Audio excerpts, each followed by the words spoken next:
6 things I dislike about San Francisco. What up, YouTube? It's your boy Jermaine, back with another video. In this video, I'm going to talk about not 5, but 6 things I dislike about San Francisco, this wonderful city that I live in. Now, these are in no kind of order, but I'm just going to start off, hit the ground running. The first thing that I must point out, that a lot of tourists point out whenever they come here, is the homeless situation.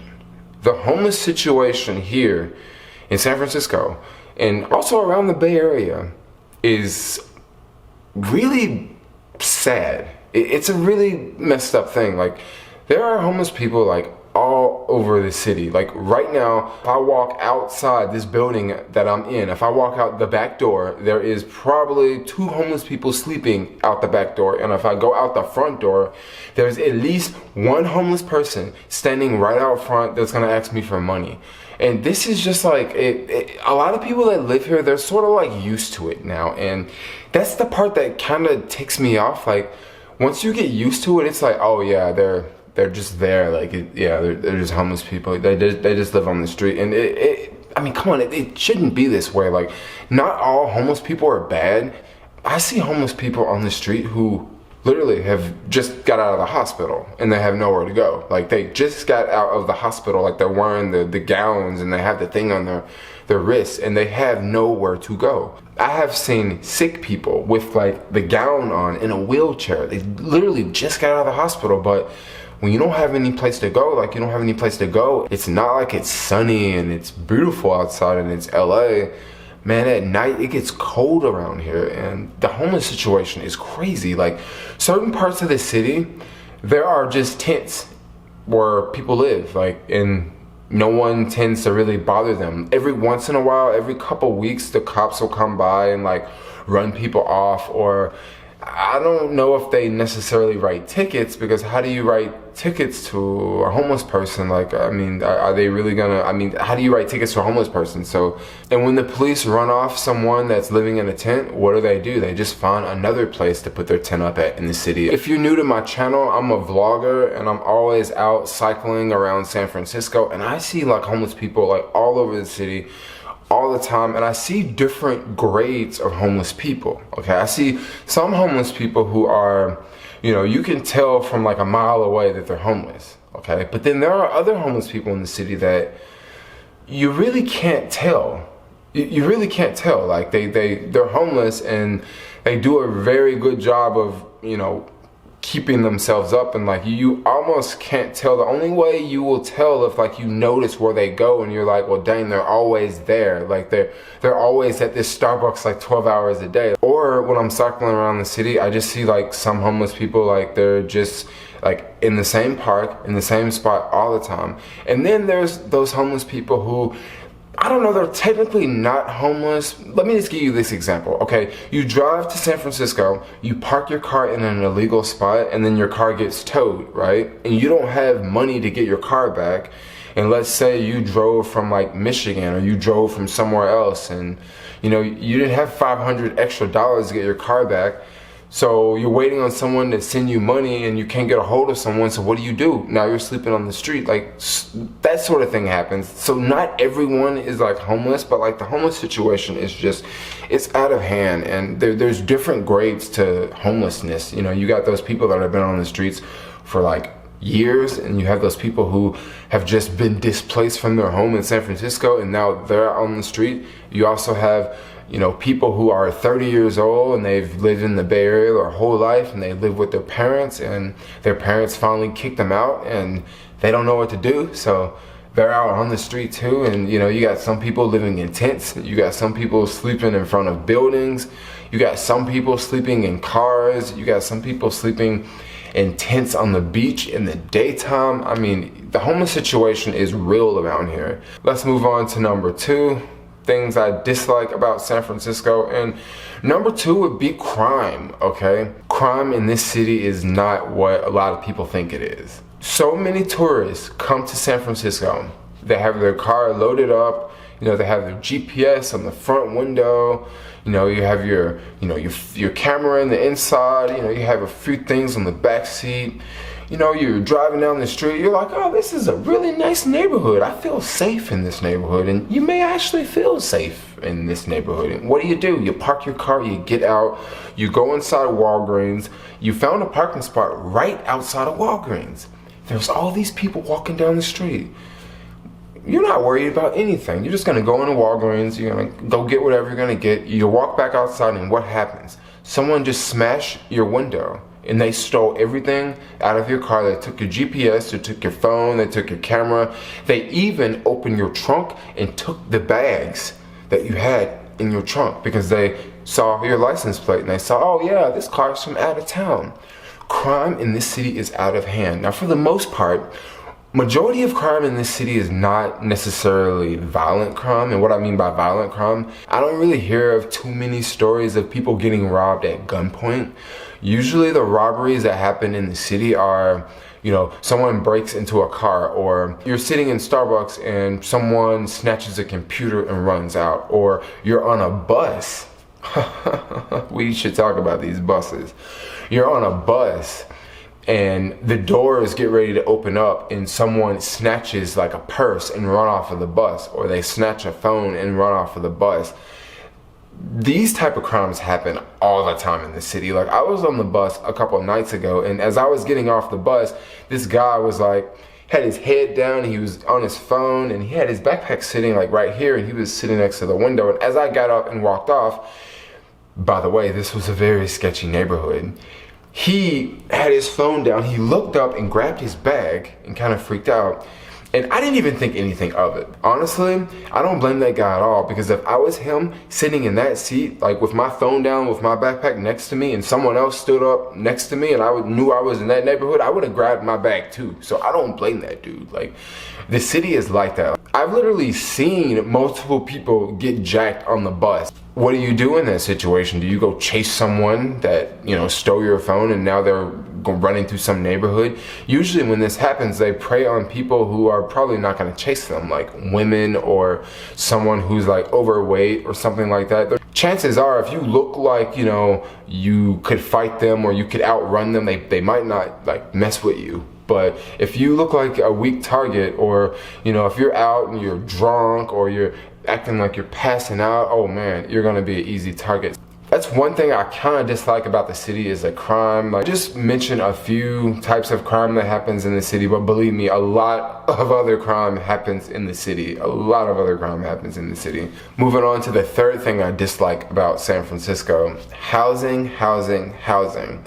Oh man, not only is housing really expensive, but if you are looking for a place to stay, that could be really, really difficult. When I first moved to San Francisco about 3 years ago, I moved here with a girlfriend, and her and I, we came up for like a couple weeks. We stayed in a couple Airbnbs, and we were looking for jobs, and at the same time we were looking for a place to stay. My girlfriend at the time, she found a job the first day, okay? And I was really surprised. She was really surprised. She was like, yeah, this is cool. I was like, man, this is pretty sick. The next day, I found a job. And I was really surprised. I was thinking, dude, I found a job in like 2 days? Like, that's crazy. Like, where I come from, Memphis, Tennessee, like, you would never get a job in 2 days. Like, it's gonna take you at least a week to get a job, because, you know, you gotta fill out an application, you gotta turn it in, you gotta give it to this manager, that manager gives it to this other manager, and then some other manager gives you a call, and then they schedule an interview for the next week, okay? And then the next week, you go on the interview. And then after you go on the first interview, if they like you, they call you back for the second interview. And then, you know, after a couple days, you go back in for the second interview. And then you start work the following week, right? And I'm thinking, dude, how did I get a job in 2 days? I literally got a job in 2 days, and they wanted me to start working within like 4 days. And I was thinking, well, I really want to work, but can I start like next week? Because my girlfriend and I were like still trying to move and all that stuff. And housing, it took us forever to find a place. Like, it took us about, well, actually I wasn't even looking anymore. It took her about 2.5 weeks to find a place. Like, Pretty much I went back to Santa Barbara and she stayed up here and she was looking for places. I bet you guys are trying to figure out, why did it take her so long to find a place? Well, there's a lot of reasons why it took her so long to find a place. First off, you get this thing called Craigslist. You go on Craigslist, and a lot of people don't put their phone numbers on Craigslist, because if you put your phone number on Craigslist for renting an apartment in the city, you're gonna get a lot of people calling you. So a lot of people just don't put their phone number down. So you have to do it the old-fashioned way, which is emailing people. But the only problem with emailing people, I email you at 10 a.m. on Monday morning. You read my email Monday at 4 o'clock, and you respond to my email Monday at 4 o'clock. Now, next time I see your email, it's 8 o'clock on Monday. There we go, a whole day has been lost with just like communicating back and forth. And I mean, it just took us forever to find a place, and then we eventually found a place. And dude, sometimes looking for places is like, you literally show up and you see the people that are waiting in line, and then you just leave, because you know that, okay, I'm not gonna get it like with all those people in line. Like in certain neighborhoods, I remember like we would go and look for a place and it would be like 7 people there, like 7 people. And it's like, man, we ain't got no matchup against these folks, dude. Let's just look for another spot. So the housing, it can be a mess to look for. And I'm not even talking about the expense of housing. Now, I've already covered housing, but once again, San Francisco is ultra expensive. Now, housing is gonna cost you your arm and a leg. My ex-girlfriend and I, when we first moved here, we put like, I think it was $5,600 down for a 1-bedroom apartment. And at that time, I was living down in Santa Barbara, and I was like telling a friend, I was like, yeah, we did find a place. We found a place, and they were like, oh, how much did you have to put down? And I said, oh, we put down $5,600. And they were like, you put down $5,600? Are you buying a place? And I was like, no, we're not buying a place. It's just like an apartment in the city. And he was like, what type of apartment? I said, oh, it's just a 1-bedroom apartment. The apartment was going for like $1,800 a month, but we had to put like first month's and last month's, and then we had to put like a security deposit, which brought it up to like, I mean, it was like wicked expensive. But that's not the only thing that's like really expensive in San Francisco. You got parking, which is astronomical, okay? Some parking spots in the city can cost you $7 an hour. So just think about that, $7 an hour. Minimum wage in some parts of the US is like, I think $7.25 or $8 or something like that. I don't really remember like minimum wage off the top of my head. I don't even remember what minimum wage is in California. I think it's like $13 here in San Francisco. $13 minimum wage is like nothing. Minimum wage should be like $25 an hour for as much as it costs to live here. Like, it is wicked expensive. Okay, parking is just off the chain expensive. Ex-girlfriend and I, when we had that apartment in the city, outside on the street were meters, okay? So I could park there, but I had to look for a parking spot, and after I found a parking spot, I have to pay the meter if it was before 6 p.m. and if it was after, I think, 7 a.m. And I think after 7 a.m. you have to pay the meters. But then in that neighborhood, there was all this crazy street sweeping. Some days you'd have to wake up at 6 a.m. to move the car, so I'd have to wake up at 6 a.m.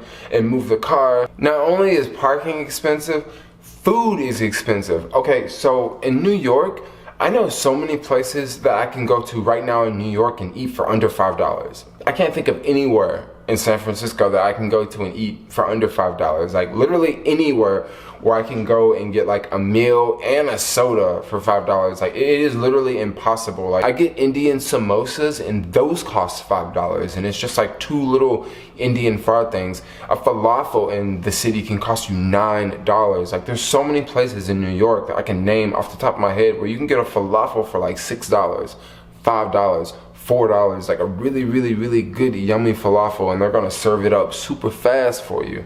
Laundry was expensive. So that first neighborhood I moved in, I remember doing laundry, and it would cost me like $20 to do like 2 loads, like 2 small loads of laundry, like $20. Like, washer and dryer both were like wicked expensive. I think it was like $7.50 or like $6.50 to wash, and then to dry it was like $4 or something like that. It was like wicked expensive to do laundry. Parking tickets, oh man, parking tickets are very expensive.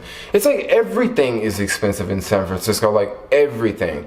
I remember getting a parking ticket in Daly City, and this happened like, I want to say like 4 months ago. When I got this parking ticket, I was freaking out. You know why I was freaking out? Because I was so used paying for parking tickets in San Francisco. You get a parking ticket in San Francisco, it's gonna cost you $60, $70, $80. I've even paid $100 parking ticket before.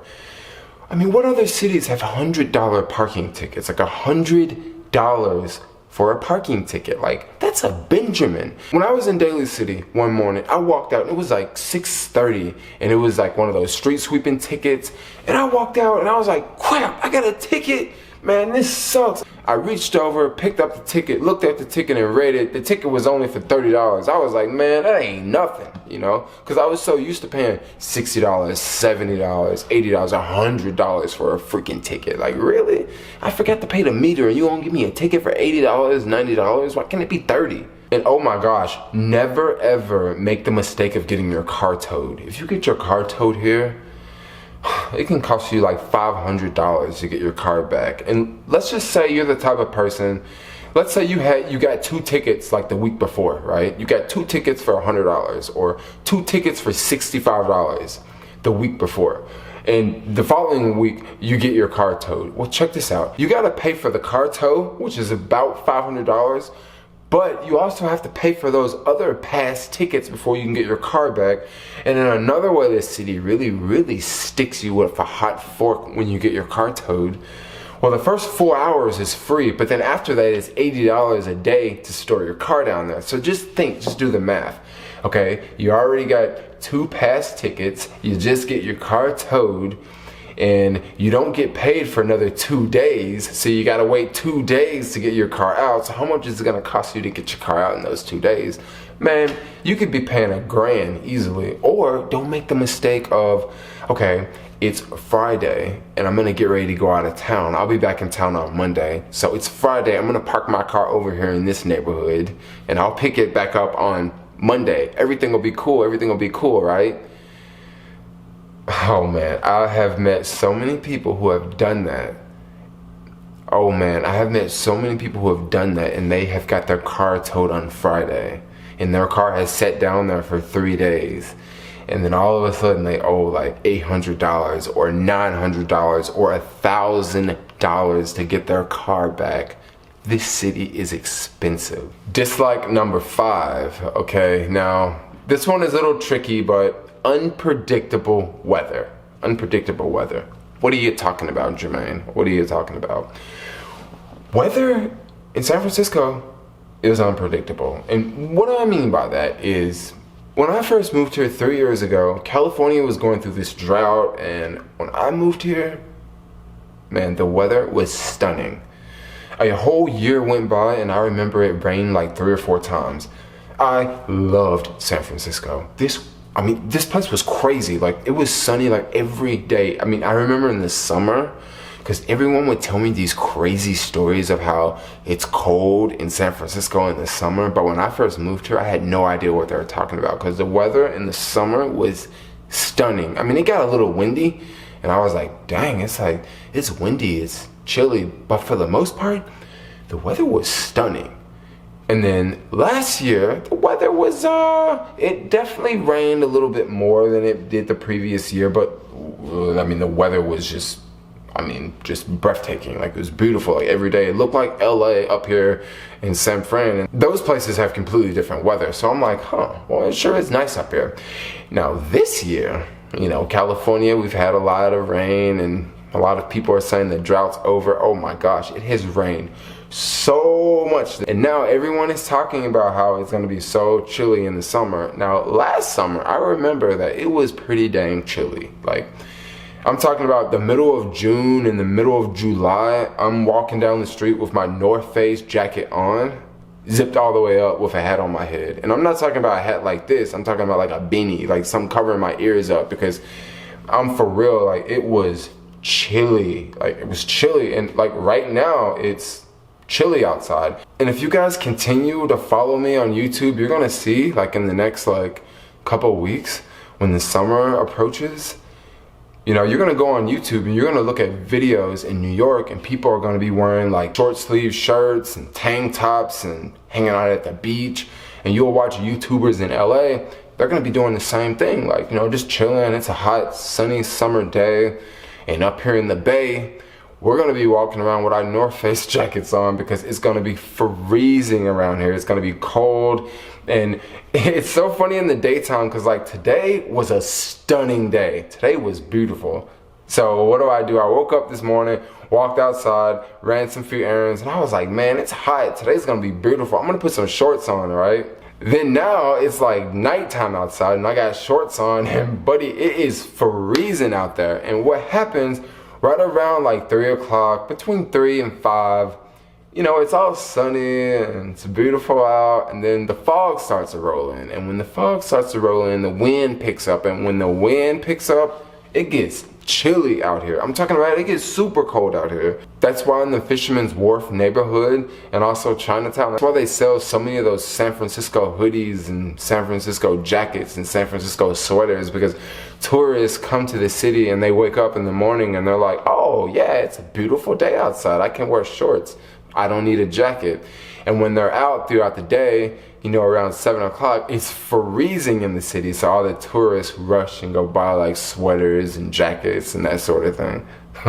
It's kind of funny. It can get really, really windy around here. Sometimes the wind just drives me insane, especially when I really want to make a vlog like outside and I'm trying to hold up the camera and it's just, the only thing I hear is just wind and I can't film and it's cold and, you know, the wind can be one thing, but then the rain is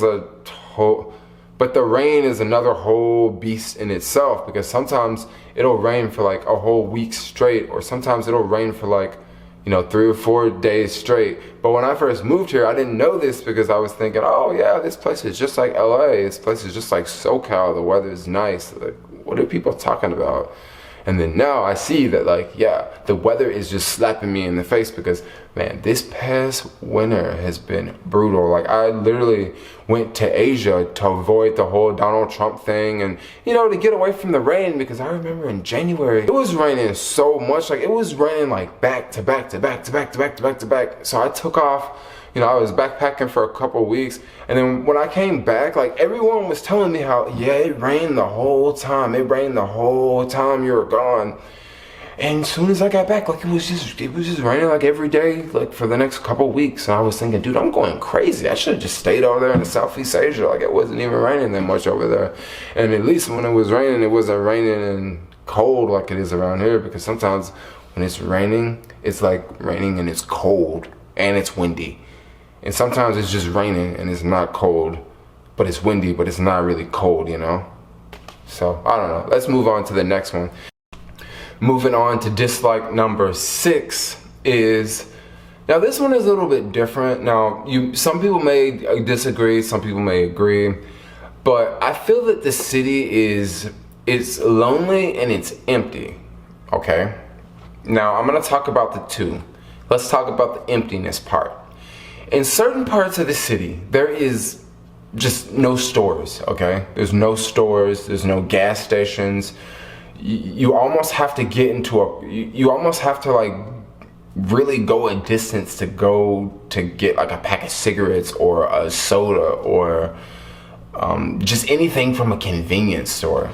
It can be kind of tricky. Even in Soma, there's certain areas like at night, there's just like not a lot of businesses open, and it can just kind of be that way. Some neighborhoods in the city, there's just not a lot of businesses, and that's just the way it is. You have to do all your grocery shopping in advance, or you'll have to just go farther away. You may have to go 5 or 10 blocks away, or you may have to just go out of your neighborhood, or you have to go somewhere else. For example, if you're in the Potrero Hill neighborhood, I mean, certain parts of that neighborhood, there's not a lot of stores close by. And if you're like in the Mission Bay neighborhood, I can't think of a store that's open past like 9 o'clock. Some neighborhoods are a little bit busier than others, and some neighborhoods are just kind of quiet for the most part. And the loneliness part. So one thing I've noticed a lot about the city, especially living here, is it's very digital, okay? Like, I don't just really meet a lot of people like in public, like out. People are just so into tech here that like a lot of times people just don't really like talk in person. Like, there's been so many times where like I'll get on the elevator and like you just don't even speak to the next person at all, you know, and it's like totally cool. And when I first moved to California, like I was living in Tennessee and we would speak to everyone, you know? But then I've noticed around here, like a lot of people just don't speak to each other, and I think that's kind of weird, you know. When I was down in LA recently, like it was a slap in the face. Like I was walking down like a random street, and like someone was like, "Hey, how you doing?" And I'm like, "Oh, I'm doing great. How about yourself?" You know. Up here in the Bay, like people really don't really talk that much. And definitely the Bay Area is like super cliquish. Like if you work with the right people or if you go to the right school, like you're probably gonna have a completely different experience. Or you're from the Bay Area. Like I noticed locals, like man, locals be having a blast around here. So is San Francisco a lonely city? Well, in my opinion, I would have to say, yeah, it's a pretty lonely city. First off, it's not as big. Like there's less than 900, 800,000 people living in the city, so it's nowhere near the size of New York. And there's so many transplants here that, you know, gosh, millennials nowadays, we all like use phones for everything. I have a few friends in the city and they're the type of folks that, you know, they run their own businesses and they do their own things, and, you know, it's kind of a lonely city for an entrepreneur because I don't really just click with a lot of techies. You know, I really like tech, but at the same time, like, I'm not into building websites and I'm not really into that sort of thing. And if you're into building websites and if you're into like tech like that, this is definitely the place for you. Like, this is definitely the place for you. I'm just more into like YouTube stuff and video, and that's more of a LA thing, you know? Like, I've actually been told that a couple times here, like, shouldn't you be in LA talking to a camera? Like, people up here code and we make websites, we don't vlog. Like, you live in San Francisco, you should be working on a computer, you know? Well, I do work on a computer. I create videos to entertain people and to inspire people. I do that sort of thing. Like, you make websites. That's really awesome because I need a really cool website to go to so I can watch YouTube videos on. So that's your job. And my job is to make the videos on YouTube so you can build a website, you know, so 2 and 2 together. But, you know, San Francisco does not have to be a lonely city. There are so many apps where you can meet people on. There's meetups.com. I've actually went to a couple of meetups. I should probably actually talk about the meetups in the vlogs, but sometimes I don't talk about every single thing I do in the day in my vlogs. But yeah, meetups is definitely one way to meet people. Tinder, OkCupid, those are definitely ways to meet people. And I just dropped this pencil on the floor and I'm gonna pick it up and I'm not gonna. So there's plenty of ways to meet people. I mean, you can even deliver food and like go to restaurants. Like, I've met people that way. I mean, there's definitely plenty of ways to meet people in the city. I mean, you know, you just gotta get creative, you know? But anyway, I thought I would make a video talking about 6 things that I dislike about San Francisco. I love San Francisco. If I had to move from San Francisco, the next place I would move to would be either New York or Los Angeles. It would probably be leaning more towards Los Angeles. I don't know, that's a really tough one because New York, I feel, is so much easier to get around, but I really like the lifestyle and I kind of like to get down in LA, but I love to get down in New York. And there's so much stuff to do in New York, and you don't need a car in New York, you need a car in LA. And I don't like cars, I don't like driving. I'm a beast when it comes to driving. Like, I can get the job done, but I don't know. I really like biking, I like walking. I like taking public trans. I like, you know, watching videos on my phone. And when I'm driving, I don't want to watch videos on my phone because it's illegal. It's illegal. I shouldn't be doing it. But yeah, anyway, if you're new to my channel, I definitely hit that subscribe button. I'm trying to grow the subscribers, grow the subscribers. But yo, anyway, thanks a lot for watching this video. Like, comment, subscribe. Peace out, yo.